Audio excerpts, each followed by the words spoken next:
ஓம் நமச்சிவாய. அனைவருக்கும் வணக்கம். பொதுவாக இந்த காலத்தில் குழந்தைங்களோட ஜாதகத்தை வச்சு தான் குடும்பத்துக்கு ஜாதகம் பார்க்குறாங்க. இதை நம்ம நிறைய இடத்துல பார்த்துருப்போம். அப்போ அந்த ஜாதகத்தை வச்சு பார்க்கும்பொழுது இந்த ஜாதகருடைய தந்தை வாழ்நாளில் ஒரு நாளாவது கோர்ட்டு கேஸு, போலீஸ் ஸ்டேஷன், வம்பு வழக்குகள் இதெல்லாம் சந்திச்சே ஆகணும் அப்படின்னு ஒரு சில குழந்தைங்களோட ஜாதகத்தில் தந்தைக்கு பலனாக எடுத்து சொல்லுவாங்க. அதை நம்ம பார்த்துருப்போம். அப்போ அந்த ஜாதகருடைய தந்தை இந்த மாதிரி வம்பு வழக்குகளை சந்திக்கணும், கோர்ட்டு கேஸு, போலீஸ் ஸ்டேஷன் படிக்கட்டை ஏறணும் அப்படிங்கிறதுக்கு என்னென்ன விதிமுறைகள் இருக்குது அப்படின்னு பார்த்தீங்கன்னா நிறைய விதிமுறைகள் இருக்குது. அதில் ஒரு விதிமுறை என்னன்னு பார்த்தீங்கன்னாக்கா, காலபுருஷ தத்துவப்படி 8க்கு ஆதிபத்தியம் பெற்ற வீடு விருச்சிக ராசி.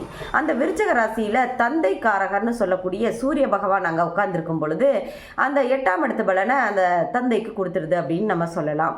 அதாவது அந்த ஜாதகருடைய தந்தை வாழ்நாளில் ஒரு நாளாவது ஒரு வம்பு வழக்குகளை சந்திக்கக்கூடிய சூழ்நிலைகள், கோர்ட்டு கேஸு, போலீஸ் ஸ்டேஷனை பார்க்கக்கூடிய சூழ்நிலைகள் அவருக்கு கொடுத்துரும் அப்படிங்கிறத நம்ம பலனாக எடுத்து சொல்லலாம். நன்றி, வணக்கம்.